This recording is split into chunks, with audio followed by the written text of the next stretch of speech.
안녕하세요. 김은경입니다. 버락 오바마 미국 대통령이 시리아 공습 결정을 내렸습니다. 이라크에 국한됐던 공습을 시리아로 확대를 하겠다는 건데요. 11월에 중간선거가 있는 데다가 9.11 테러 13주년을 앞두고 스니파 극단주의 무장세력 이슬람국가 IS가 미국 본토를 위협할 수 있는 존재로 인식한 것도 중요한 이유일 겁니다. 우리나라에서는 세금 공습이 시작될 것 같습니다. 우선 세금의 절반을 넘는 담배값 2,500원에서 4,500원으로 올립니다. 주민세도 2년에 걸쳐서 2배 이상으로 올린다고 하는데 꼭 재정을 이렇게 서민 호주머니에서만 빼가서 메워야 될까요? 애플이 새 아이폰으로 별로 새로울 것이 없다라는 평가를 받고는 있지만요. 그래도 전자결제 같은 것들이 눈에 띕니다. 외형 대신에 이번에는 서비스로 공습을 시도하고 나선 것이라고 볼 수가 있겠습니다. 김은경이 뽑은 오늘의 생생 키워드, 공습입니다. 네, 먼저 방금 들어온 속보 하나 전해드리겠습니다. 지난해 국정원 대선 개입 의혹 1심 선고가 조금 전에 내려졌는데요. 이틀 전 개인 비리 혐의로 1년 2개월을 복역하고 만기 출소한 원세훈 전 국정원장에게 징역 2년에 자격정지 3년, 집행유예 4년이 선고가 됐습니다. 재판부는 원 전 원장이 직원들의 구체적인 활동을 다 알지 못할 것으로 보이나 사이버전 관련한 업무 보고와 결과 보고를 받은 것이 인정이 된다면서 범행을 공모했다고 봐야 된다라고 판시했습니다. 다만 핵심 쟁점이었던 공직선거법 위반 혐의에 대해서는 무죄를 선고했습니다. 또 함께 기소됐던 이종명 당시 3차장, 민병주 심리전 단장에게는 징역 1년에 자격정지 1년, 집행유예 2년이 선고가 됐습니다. 그리고 생생경제가 준비한 오늘의 경제 이슈 알려드리겠습니다. 새벽에 애플이 신형 스마트폰을 공개를 했죠. 한 가지 제품으로만 승부하던 전략을 버리고 다양한 크기의 제품을 내놓았는데 평가가 극과 극입니다. 스마트폰 시장에는 어떤 파장을 불러올 것인지 2부에서 짚어보겠고요.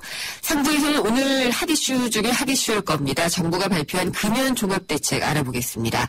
담배값 2,000원 올라서 4,500원으로 인상이 되는데 흡연 규제를 위해서 또 담배값에 경고 그림을 도입을 하고 광고를 규제하겠다라고 얘기를 하고 있습니다. 발표하자마자 흡연자분들의 반발이 아주 거세죠. 세수 부족을 메우기 위한 우회 증세가 아니냐는 비판도 나오고 있는데 이 때문에 국회에서 상당한 진통이 예상이 되고 있습니다. 잠시 후 3부에서 보건복지부 연결을 해서 금연 종합대책 자세히 알아보도록 하겠습니다. 그리고 목요일 4부는 국내 최초의 자동차 라디오 전문 프로그램 권영주의 카 좋다가 마련되어 있습니다. 많이 기대해 주시고요. 김은경의 생생경제 1부 시작하겠습니다.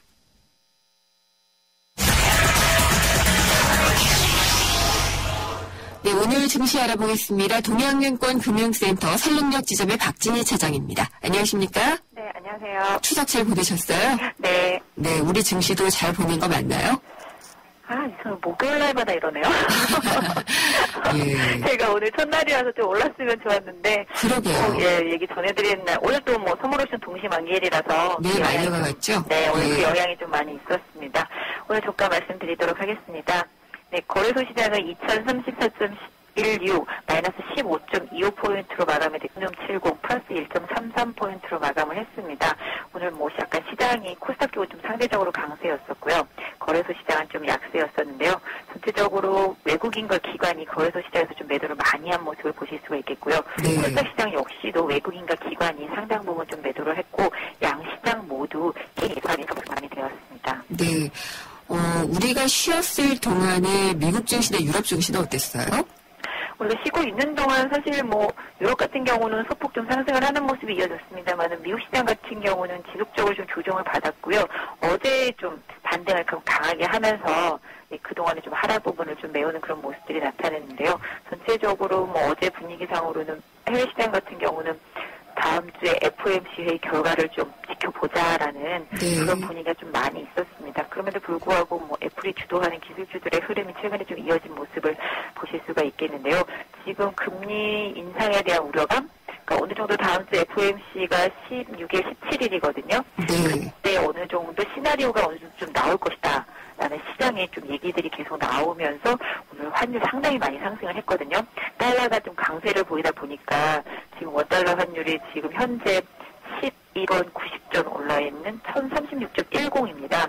그러니까 상당히 오랜만에 1,030원대 위로 올라온 것 같은데요. 네. 이런 분위기가 오늘 시장에 좀 고스란히 전해진 것 같습니다.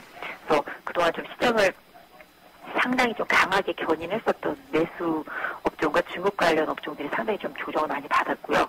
반대로 그동안 시장에서 좀 소외되었었던 낙폭과대 경기 민감주들이 좀 오늘 좀 강하게 시장에서 좀 부각이 되는 모습들이 나왔고, 또 상대적으로 오늘 좀 만기일이라서 코스닥에서 애플 관련되어 있는 부품업체들이 좀 상당히 좀 강세를 많이 보였습니다. 네.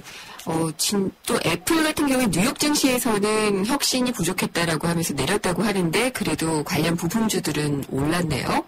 상대적으로 애플 같은 경우 좀 등락이 있기는 한데요. 네. 최근에 조금 뭐 등락이 있지만 그동안 좀 상승폭이 상당히 컸지 않습니까? 네. 네, 애플에 대한 기대감 그대로 좀 반영시키고 있는데, 사실 애플의 아이폰 6를 본 게 사람들 같은 경우는 지금 뭐 그다지 제품에 좀 혁신이 없다 말씀하신 대로 사이즈만 키웠다, 아니면 뭐 스펙이 갤럭시 노트에 비해서 상당히 좀 부족하다라는 얘기들이 나오고 있어서 과연 애플이 갤럭시 노트를 좀 이겨낼 수 있을까라는 의문이 좀 많이 드는 것 같습니다.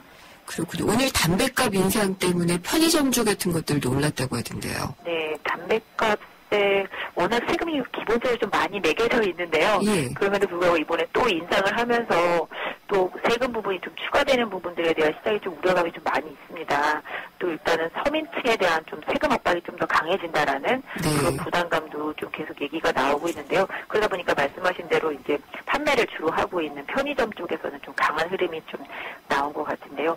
일단은 이런 부담들로 인해서 시장에서는 좀 세금에 대한 우려감, 지금 계속 세금을 중심으로 해서 재정을 계속 늘리고자 하는 부분들이 상당히 좀 크기 때문에, 안 그래도 지금 경기가 계속 부양되지 않고 있는 상태에서 서민들만 점점 더 힘들어지는 것이 아닌가라는 생각들도 좀 많이 나오는 것 같은데요. 반면에 뭐 주가는 뭐 말씀하신 대로 관련되어 있는 편의점주들이 좀 상당히 좀 강세를 보였는데, 그럼에도 불구하고 좀 오전장보다는 좀 약세로 좀 마감이 된 모습을 보여주었습니다. 네, 당분간은 시장을 막 끌어올릴 수 있을 만한 그런 동력이 있을까요? 사실 시장에 있어서 뭔가 좀 동력을 찾아야 되는데요. 사실 뭐 오늘만 하더라도 어떤 분들 같은 경우는 담배값이 올린다고 KTNG를 사시는 분들도 계시더라고요, 사실은. 실적이 나빠질 수 있잖아요. 네, 주가는 오히려 좀 반대적으로 상당히 많이 빠지는데도, 그러니까 보통 개인 투자자분들이 이렇게 다양하게 생각을 많이 하시긴 하시겠지만, 너무 이렇게 딱 봤을 때, 담배값 올라가면은 KTNG라는 생각을 하듯이, 시장에서도 뭔가 이렇게 딱 답안을 내놨을 때 그 답을 받아들이는 사람들의 입장이 상당히 많이 다른데요. 지금 앞으로 금리가 그러면은 미국 시장에서 올라간다? 그렇게 되면 뭐 달러가 강세를 보인다? 이렇게 되면은 그러면 수출주들을 사야 되나? 라는 생각을 또 하시는 분들도 계실 테고, 그럼에도 불구하고 그래도 경기는 아직 강하게 돌아오지 않았기 때문에 실적이 안 나오는 수출주보다는 그래도 내수주를 사야 된다라고 생각하시는 분들도 상당히 계실 거란 말이죠, 지금. 그래서 지금 시장에서는 뭔가 해답을 찾기 위해서 모두 다 분주한 모습이지만, 여기서 지금 누군가 교통정리를 해줄 사람이 지금 현재는 없는 상태거든요. 시장님이 좀 해주셔야 될 것 같은데요. 근데 시장에서는 그래도 기대한다라면은 미국의 이제 FOMC를 많이 기대하고 있는데, 그런 부분들. 근데 사실 달러가 강하게 가고 미국에서 금리를 인상하는 초기에는 주가가 상당히 많이 빠졌던 경험들이 상당히 많이 있거든요. 과거에. 그렇게 된다라면은 일단은 전체적으로 한번 많이 빠졌다가 반등할 수 있기 때문에, 단편적으로 그럼 수출주를 사야지라는 생각으로 지금 무조건적으로 그런 종목들로 강하게 접근하시기보다는 낙폭 과대하지만 뭐 물론 환율에도 영향을 그동안 많이 받았었고, 다만 지금 업황이 돌아서고 있는 섹터들에 대한 관심은 그래도 꾸준히 좀 이어져야 된다라는 생각을 하고 있거든요. 알겠습니다. 그래서 지금의 강한 모멘텀은 없지만 그래도 주가가 싸다는 게 단기적으로 좀 모멘텀이 될 수 있으니까 참고하시면 도움이 될 것 같습니다. 아직은 싸군요. 알겠습니다. 잘 들었습니다. 네, 감사합니다. 동양증권 금융센터 설릉역 지점의 박진희 차장이었습니다.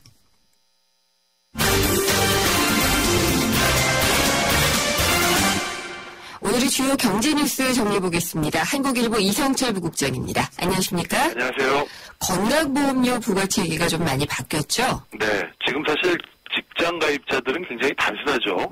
월급에 이제 비례해가지고 소득이 왜냐하면 이제 유리지갑처럼 이제 투명하게 노출이 되니까 그게 맞춰서 이제 부과가 되는데, 지역 가입자들은 사실 굉장히 좀 복잡합니다. 뭐 재산도 봐야 되고 뭐 자동차가 네. 뭐 이런 거 굉장히 복잡한데 이게 좀 아무튼 단순화될 것 같습니다. 그리고 가급적 소득이 있는 곳에는 모조리 이 건강보험료가 부과되는 쪽으로 이렇게 바뀌게 될 것 같은데요.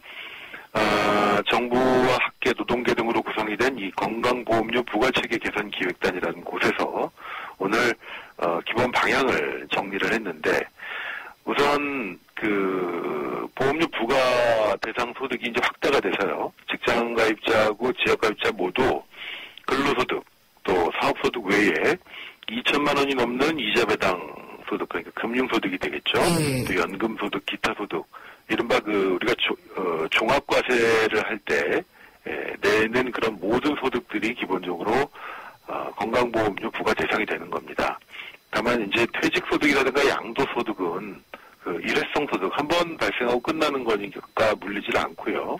상속증여 같은 경우도 이것도 소득이라기보다는 물려받은 재산이 되기 때문에 일단은 제외가 된다고 합니다. 그리고 2천만 원 이하의 이자 배당 소득이라든가 일용소득 같은 경우, 그러니까 지금도 분리과세가 되고 있는 소득들은 당분간 물리지 않기로 했는데 쉽게 말하면 이렇게 보시면 될 것 같습니다. 직장가입자들 같은 경우에는 지금처럼 월급에 비례해서 부과가 되고요.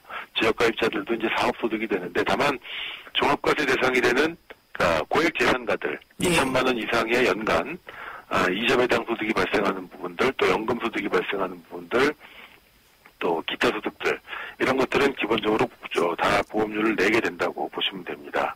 그리고 이 직장 가입자와 달리 지역 가입자들 같은 경우에 제가 모두에도 말씀을 드렸습니다만 재산이라든가 자동차, 뭐 연령 이런 것들을 다 복잡하게 지수화해가지고 부과가 됐는데 지금은 기본적으로 앞으로는 소득에 따라서 부과하는 쪽으로 되는데 다만 이럴 경우에 이제 소득이 없거나 아주 적은 지역 가입자들은 어떻게 되느냐? 이런 분들은 그냥 정액으로 일정 금액을 그냥 최저 보험료를 부과하게 된다고 합니다. 그렇게 돼서 다만 지금보다는 늘어나지 않도록 이 취약계층들은 조금 깎아주는 방식으로 하되 전체적으로 보면 아무튼 좀 더 심플해지고 좀 더 명료해지고 하는 그런 쪽으로 바뀌게 될 것 같습니다. 그런 분들 많이 걸리겠네요. 소득 있는데 뭐 자녀나 이런 배우자라든가 이런 사람들에게 피부양자로 보험 혜택 받으셨던 분들. 네네네. 그런 분들은 기본적으로 내게 됩니다. 그러니까 소득이 있는, 벌이가 있는 분들은 다 내신다고 보면 될 것 같습니다. 그렇군요. 그리고 대출이 많이 늘어났다 이런 통계가 있네요.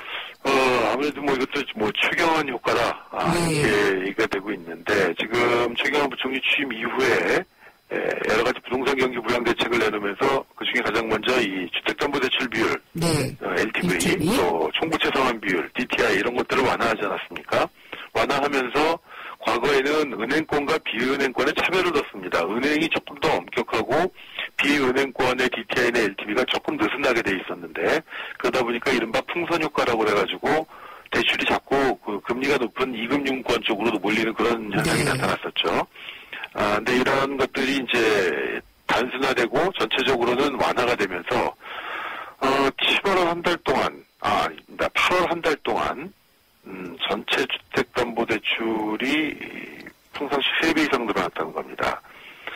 금융권 지금 통계를 보면은 지난달 1일, 8월 1일부터 LTV DTI가 완화가 됐는데요. 그래서 8월 한 달 동안 늘어난 주택담보대출이 4조 7천억 원입니다. 거의 5조 원이네요. 네, 그렇습니다. 1월부터 7월까지 평균 주택담보대출 증가율이 1조 5천억 원이었거든요. 그러니까 4조 7천이 늘었으니까 오히려 3배 이상으로 한 달 사이에 늘어나게 된 건데 주목할 점은 이 비은행권, 제2금융권 대출은 400억밖에 안 늘어났고요. 거의 4조 7천억 대부분이 다 은행권에서 늘어났습니다. 이는 무슨 말씀이냐면 앞서 말씀드린 것처럼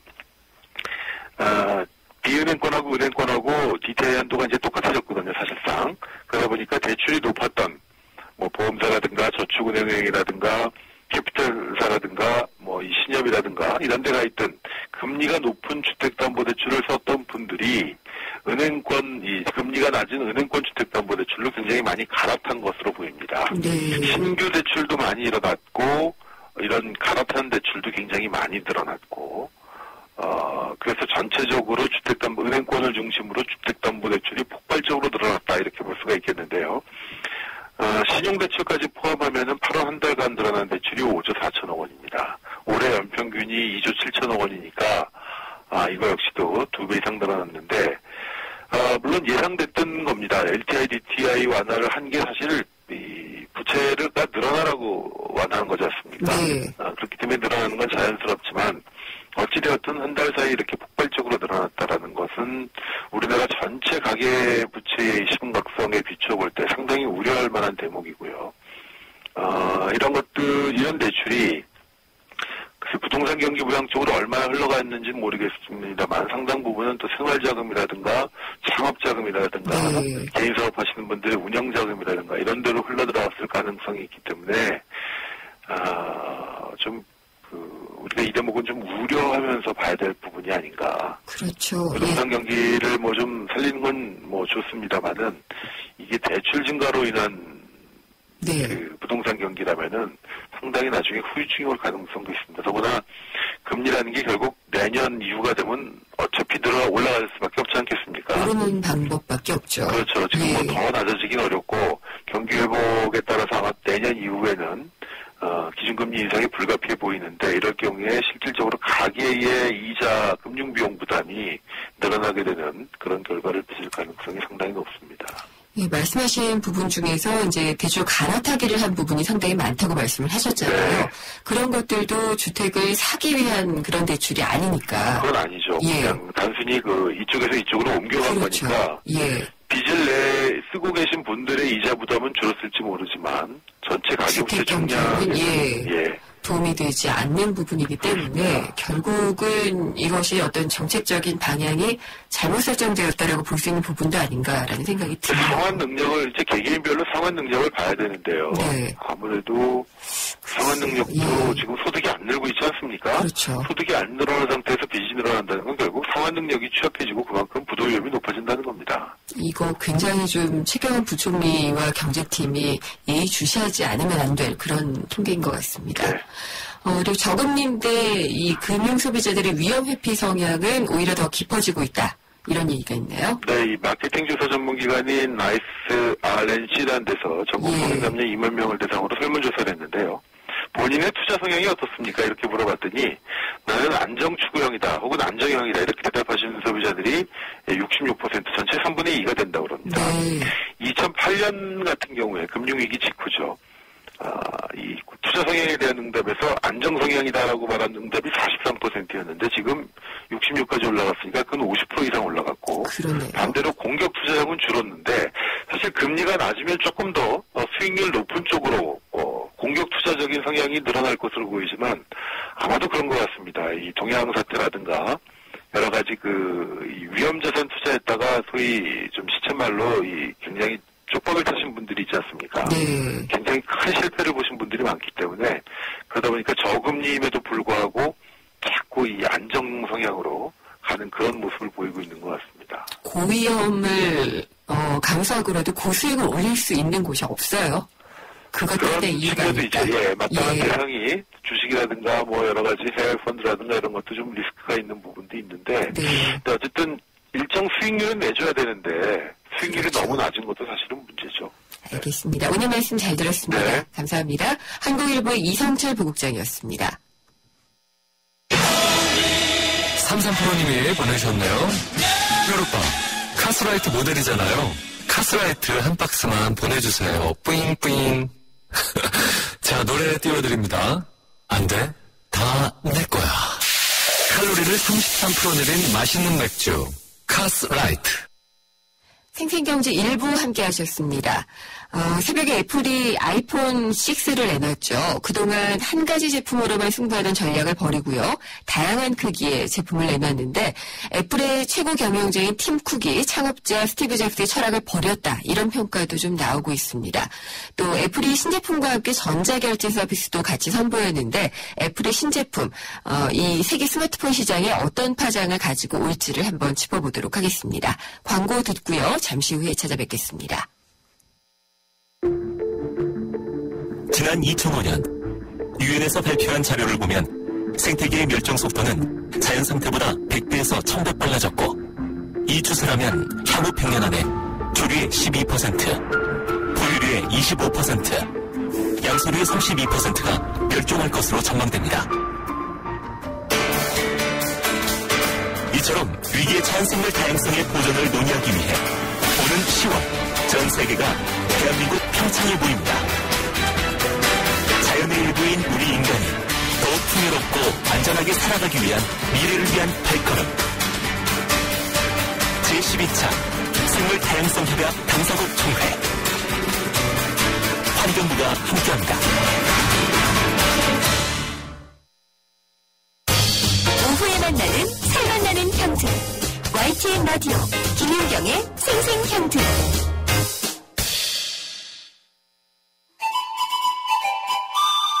어머, 진짜 경제는 장바구니 안에 있지. 발로 뛰는 생생경제가 찾은 구석구석 경제 현장. 장바구니 생생경제.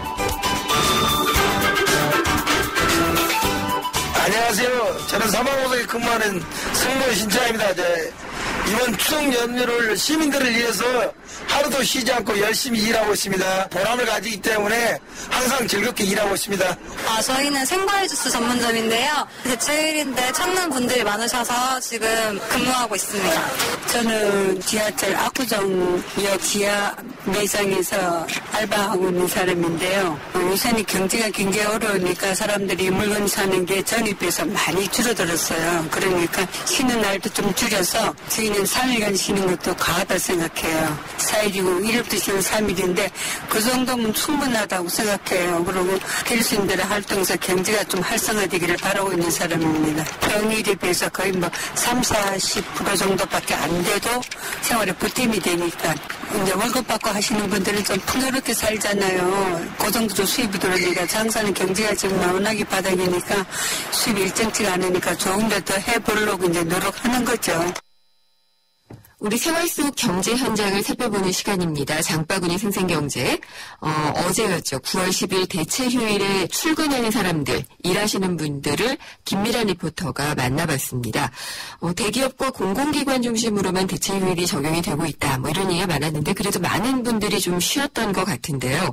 방금 말씀하신 분의 이야기가 좀 가슴에 와서 꽂히네요. 백화점 지하에서 매장을 운영을 하시는데 장사하는 분들은 문을 열어서 더 많은 사람들이 소비를 해줬으면 좋겠다라고 하셨는데 그렇죠. 많이 써서 잘 돌아가고 그런 경제가 됐으면 좋겠습니다. 세상의 베이스가 되다 포스코 협찬으로 김윤경의 생생경제 2부 시작하겠습니다. 참여하실 수 있는 방법 알려드릴게요. YTN 라디오 앱 예스를 깔아주시고요. 또 짧은 문자는 50원, 긴 문자는 100원이 부과되는 휴대전화 우물정에 0945번. 트위터는 YTN_이코노미고요. 웹사이트 김윤경의 생생경제로도 보내주시면 됩니다. 여러분의 많은 의견 기다리겠습니다.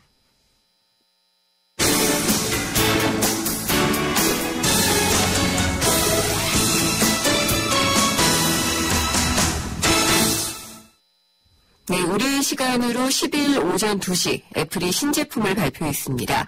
발표회에서 이제 발표가 된 것을 보면은요, 아이폰 6와 아이폰 6 플러스, 또 시계가 나왔죠. 스마트워치, 애플워치가 나왔고요. 운영체제인 iOS 8 정식 버전이 공개가 됐습니다. 소비자들과 업계의 반응 여러 가지로 나오고 있습니다. 혁신은 없었어 라고 실망하는 사람들도 있었고 이 정도면은 대단한 것이다. 어떻게 4할 타자를 지금 바라겠느냐라는 얘기도 있었습니다. 월간 마이크로소프트 남혜연 기자와 함께 자세한 얘기 나눠보도록 하겠습니다. 남 기자님 안녕하십니까? 네, 안녕하세요. 새벽에 지켜보셨어요? 예, 봤습니다. 네, 애플이 발표한 신제품들 일단 간략히 좀 소개해 주세요. 예, 말씀하신 것처럼 관심이 매우 뜨거웠는데요. 이날 발표된 제품은 크게 3가지고요. 서비스도 있었습니다. 그 말씀하신 것처럼 핵심 제품은 아이폰 6랑 아이폰 6 플러스였고요. 4인치를 고집했던 애플이 이번에 처음으로 5인치 이상 제품을 만들었습니다. 네. 예, 6는 4.7인치고, 여보세요? 네. 예, 6는 4.7인치고요. 아이폰 6 플러스는 5.5인치입니다. 지금 쓰고 있는 아이폰이랑 비교하면 화면 대각선 길이를 기준으로 최대 3.8cm까지 커진 겁니다. 그리고 또 하나는 말씀하신 것처럼 애플워치인데요. 애플판 스마트워치가 이번에 처음으로 공개됐습니다. 네. 네, 그동안 소문으로만 있었는데 실물이 공개된 건 처음이었고요. 팀 쿡 애플 최고 경영자가 이 제품을 만드는데 큰 시간을 쏟은 거고요. 3년 만에 처음 내놓은 제품이라서 더 큰 애정을 갖고 있는 것처럼 그날 방송에서 보였습니다. 네. 말씀하신 것처럼 서비스는 애플페이가 나왔는데요. 모바일 결제 시스템입니다. 그 지갑 대신 핸드폰 스마트폰의 카드 정보를 모두 담아서 쓸 수 있게 하는 그런 생태계 구조를 담은 서비스입니다. 그러면은요, 네네. 이 애플페이는 스마트폰, 아이폰을 갖고 있으면은 결제가 된다는 거잖아요. 네, 맞습니다. 아이튠즈에 그럼 내 신용카드 번호가 들어가는 것처럼 그런 식으로 되는 건가요? 예, 맞습니다. 애플페이 같은 경우에는 아이폰 6부터 지원이 되는데요. 네. 이 안에 내부 칩이, 보안 칩이 있어서 그 안에 카드 정보를 담을 수 있게 하는 거고요. 네. 그 카메라로 카드를 찍으면 그 정보가 들어가거나 개인이 이렇게 입력해서 정보를 저장을 해놓으면 결제 그 포스 있잖아요. 네. 결제한다 되면 바로 결제가 될 수 있도록 이어지는 그런 시스템입니다. 네, 남 기자님 보시기에요. 네네. 이 애플이 발표한 신제품들 중에서 가장 많이 변화했다. 이거는 정말 바뀐 거다라고 생각했던 부분은 어떤 건가요? 그냥 방송을 보면서 아이폰 6보다는 오히려 애플워치랑 네. 애플페이에 더 관심이 많이 간 건 사실인데요. 네. 애플페이 같은 경우는 그동안 모바일 결제 시스템이 많이 있었지만 특히 안드로이드에서 많이 시도를 했었잖아요. 그렇죠. 네, 그런데 생태계가 많이 구성이 안 됐다는 건 참여하는, 예컨대 뭐 소매업체나 큰 대기업이나 프랜차이즈들이 많이 안 들어왔었는데요. 이 카드사들도 물론이고요. 이번에 애플은 아예 그 북미 그 시장에서 전체적으로 주요 카드사나 은행권 그리고 맥도날드나 스타벅스 같은 생태계를 다 끌어들여서 하나의 완결된 시장 체제를 만들었다는 데서 네, 큰 그걸 보였다는 좀 보여지고요. 애플워치 같은 경우에는 없었던 카테고리가 완전히 새롭게 만들어졌다라는 그런 관점에서 애플이 처음 내놓는 제품이기 때문에 더욱더 관심이 쏠렸던 건 사실이고요. 네, 근데 국내 언론들 타이틀을 보니까요, 기사 제목들을 보니까 뭐 잡스의 철학 버렸다, 혁신은 없었다, 이런 식의 약간 좀 부정적인 뉘앙스가 많았던 것 같아요. 네, 맞습니다. 그런 기사들도 많았고 실제로 SNS에서도 찬반 의견이 되게 많이 갈렸던 것은 사실입니다. 네. 뭐 디자인이 생각보다 예쁘지 않았다, 혁신이 없었다, 팀쿡 체제는 뭐 스티브 잡스랑 완전히 다르다 이런 얘기들이 있었는데요.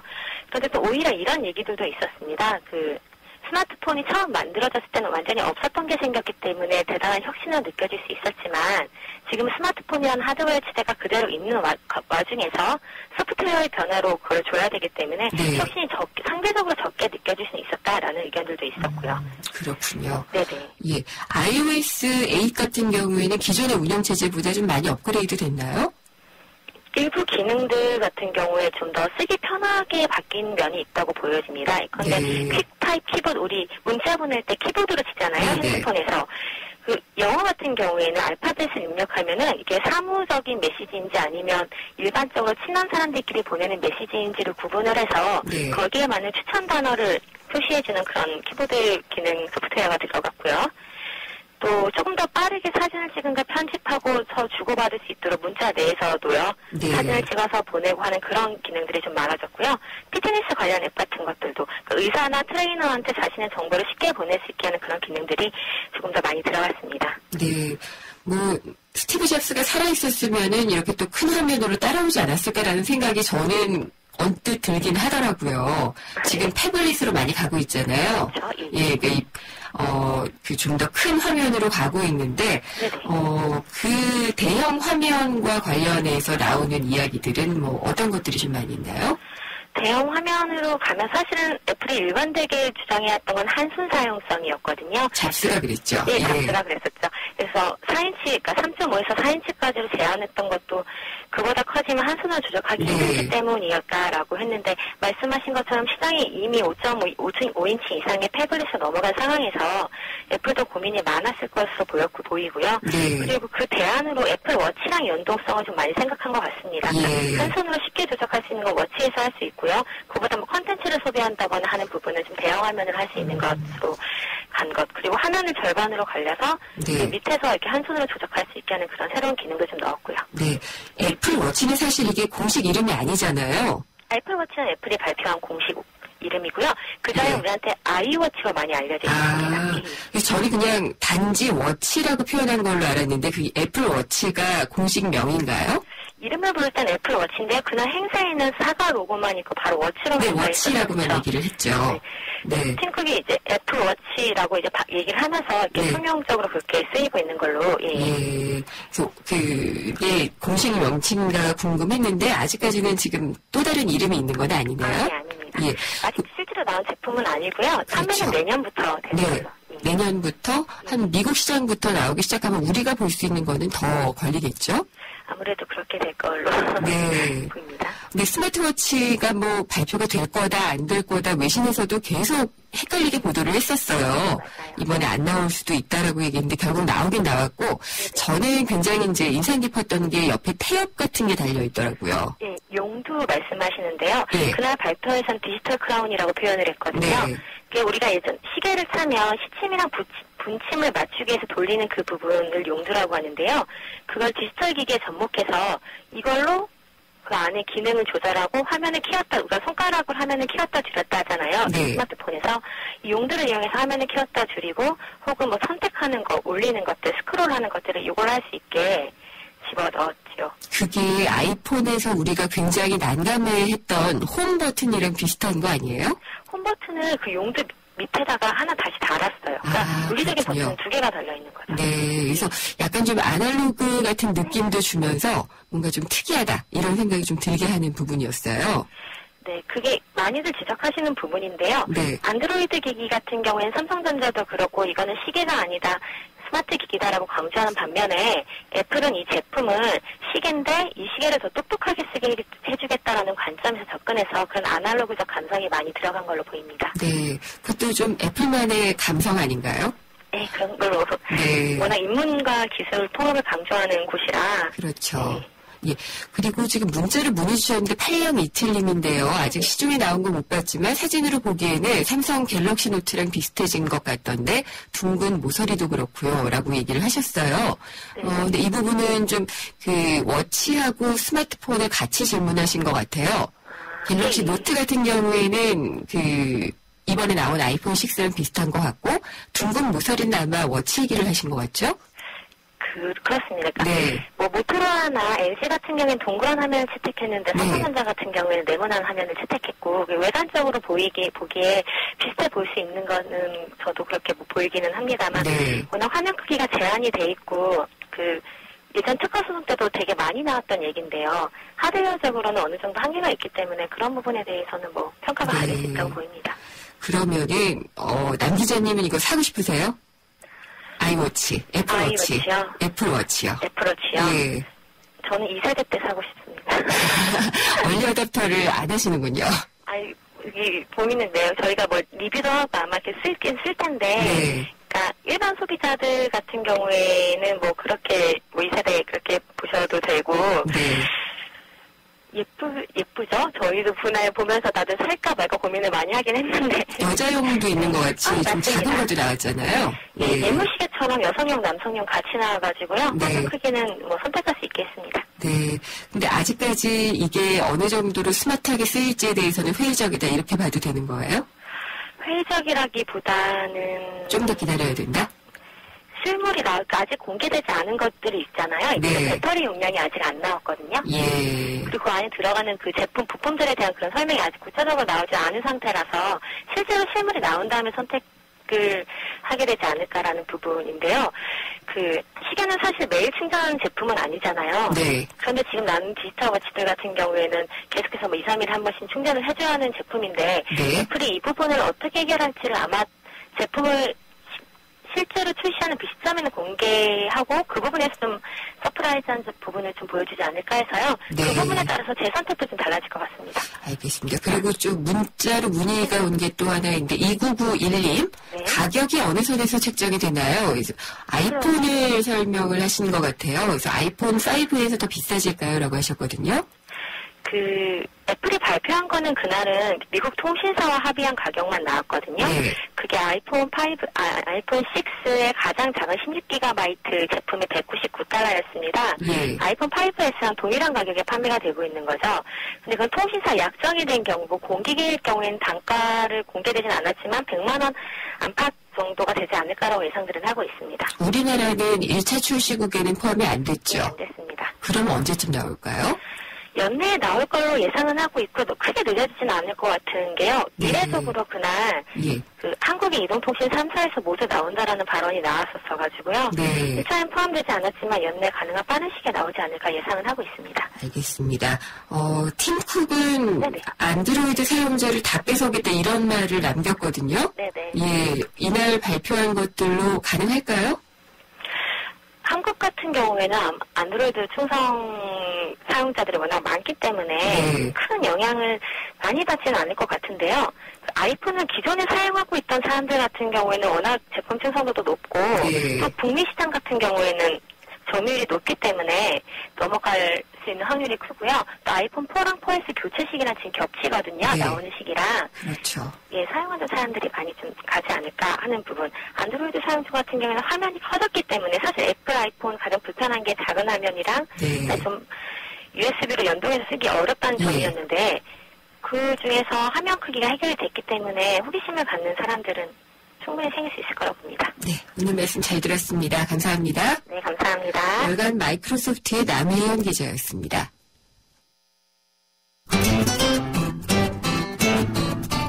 생생경제를 다양하게 만나는 방법. YTN 라디오 앱 예스와 웹사이트 김은경의 생생경제 또는 트위터 YTN_이코노미로 실시간 듣기와 다시 듣기를 하실 수 있고 방송 내용에 대한 문의와 의견을 주실 수 있습니다.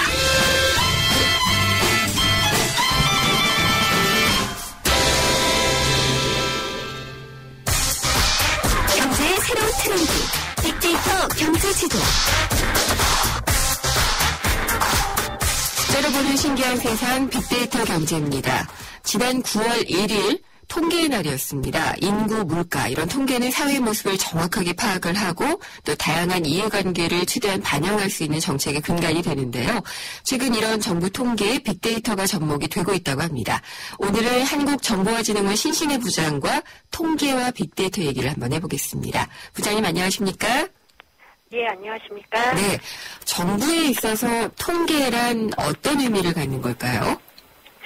예, 통계는 사회 경제적 변화를 진단하고 과학적인 정책을 수립하기 위한 필수 공공재입니다.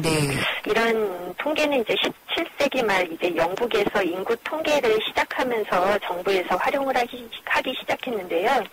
현재 이 통계는 정부의 모든 정책 결정과 전략 수립의 기초가 되고 있고요. 그리고 미래 사회가 보다 빠르게 변화하고 융복합됨으로써 선진화가 될수록 통계의 중요성과 역할은 더욱 높아지고 있습니다. 네, 그러면은 통계와 빅데이터는 어떤 함수로 풀어내면 될까요? 예, 그동안 통계는 이제 일정 기간을 정해놓고요. 그 정해진 기간 내에서 조사하고 처리를 하다 보니까 시간도 오래 걸리고 비용도 많이 들고 특히 통계의 산출을 위한 표본을 산정하는 데도 어려움이 있었습니다. 그러다 보니까 이제 이런 통계 결과가 이제 과거 데이터일 수밖에 없고요. 그래서 이제 최근에는 이제 인터넷이나 이제 IT 기술이 발달하면서 많은 양의 통계 자료를 빠르게 수집하고 분석할 수 있게 됐습니다. 그래서 예를 든다면 인터넷상의 데이터, 그다음에 통신 데이터, 카드 데이터, 지하철이나 버스 이런 승객 데이터, 도로교통 데이터 이런 것들이 이제 실시간 분석하고 수집함으로써 이제 통계가 좀 더 빠르고 시의성 있고 비용 효율적으로 높아질 수 있고요. 데이터 양이 많다 보니까 그 내용도 정확해지게 됐습니다. 그래서 예를 들면 이제 통계의 불확실성은 이제 표본의 규모하고 이제 비례를 하는데요. 그 통계의 불확실성은 표본 규모의 제곱근에 반비례한다고 하는데 이제 표본 규모가 4배가 늘어나면 통계의 불확실성은 이제 절반으로 줄어든다고 합니다. 이처럼 이제 빅데이터처럼 이제 데이터 규모가 커지면 이런 이제 분석의 결과도 좀 더 정확해진다고 볼 수 있겠습니다. 그러니까 빅데이터가 되면 될수록 통계의 정확성이 높아진다. 이렇게 생각하면 되겠네요. 예, 높아지고 또 시의적으로 이제 적절해지고요. 예. 그리고 부산시에서 최근에 기존 통계청의 추계 인구, 주민등록 인구 통계와는 다르게 빅데이터 기반의 새로운 인구 통계를 개발을 했다라고 들었어요. 이게 어떤 건가요? 예, 그 부산에서 이제 서비스 인구라는 것을 빅데이터 기반으로 이제 최초로 발표를 했는데요. 네. 이 서비스 인구는 부산시에 이제 상주하고 있는 인구하고 상주하고 있지 않은 비상주 인구를 모두 포함하는 이제 최초의 현주 인구라고 표현을 하고 있습니다. 그래서 상주 인구뿐만 아니라 부산으로 관광을 오거나 쇼핑을 오거나 하는 일시적으로 그 부산을 방문하는 그 방문함으로써 이제 행정 수요를 유발하는 인구를 이제 총칭하는 개념인데요. 네. 부산시에서는 이제 도시 서비스를 이용하기 위해서 실제로 방문하는 이제 부산시로 방문하는 인구들은 이제 증가하고 있는데 현재 인구 통계로는 상주 인구는 지속적으로 이제 감소하는 것으로 나타나고 있어서 도시 인프라를 구축하는데 그 수요를 제대로 반영하지 못하고 있다는 지적이 있었습니다. 네. 유엔에서도 이제 권고안으로 상주 인구가 도시 서비스의 수요하고 공급을 잘 설명하지 못할 때는 서비스 인구를 작성할 수 있도록 권고를 하고 있고요. 네. 이런 측면에서 이제 부산시에서 부산 서비스 인구 통계라는 것을 처음으로 이제 발표를 하게 되었습니다. 구체적으로 이게 어떤 식으로 자료가 모아져서 통계가 났는지도 알 수 있나요? 예. 그 부산 서비스 인구는요.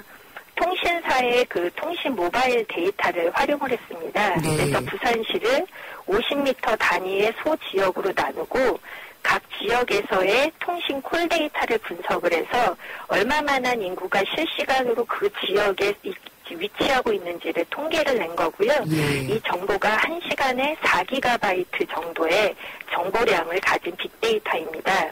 그래서 부산시에서 이런 정보를 가지고 분석을 하다 보니까 평소에는 하루 중에 최대 인구가 약 375만 명으로 이제 집계가 돼서 실제 주민등록 인구보다 18만여 명이 더 많이 이제 부산에서 생활하는 것으로 나타나기도 했고요. 네. 부산에서 이제 조사를 해보니 인구가 가장 많은 때는 이제 불꽃 축제가 열린 날이었고요.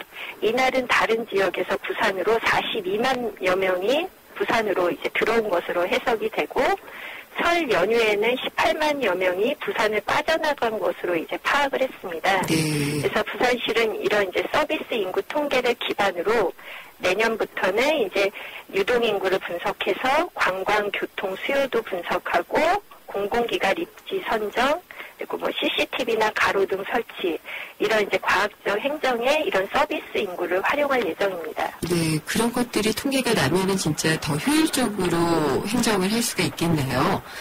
예, 통계청에서도 보면은 빅데이터를 활용해서 온라인 물가 지수를 산정했다 이런 얘기를 들은 적이 있거든요. 예, 그 통계청에서도요. 네. 그 인터넷 사이트에 공개된 가격 정보를 수집해서 일일 물가 통계를 작성하는 것을 지금 개발을 하고 있습니다. 하루짜리로요? 예. 예. 기존에는 이제 소비자 물가 지수를 작성할 때는 월 단위로 그리고 수동으로 조사를 해서 소비자 물가 지수를 작성했는데요. 이제는 빅데이터를 기반으로 그 유명한 온라인 마트나 쇼핑몰에서 쌀, 라면 이런 299개 소비자 물가 품목의 가격 정보를 실시간으로 수집하고 분석해서 이런 가격 정보가 일 단위로 어떻게 변화하고 있는지 네. 모니터링을 해서 물가가 어떻게 변화하고 있는지 일일 물가 지수를 개발하고 이런 걸 활용해서 물가 정책으로 이제 앞으로 활용할 예정입니다. 알겠습니다. 빅데이터를 잘 활용할 수 있는 그래서 통계로 잘 반영이 될 수 있는 그런 기술들이 많이 개발이 돼야 되겠네요. 오늘 말씀 잘 들었습니다. 감사합니다. 예, 감사합니다. 한국정보화진흥원의 신신혜 부장이었습니다. 삼성 신도시 분양 속보입니다. 눈앞엔 골프장 조망, 단지 앞엔 초중고교와 도서관, 중심 산업시설까지 가까운 968세대 대단지가 옵니다. 상위 40개 건설사 중 부채 비율이 두 번째로 낮다는 그 동일이죠?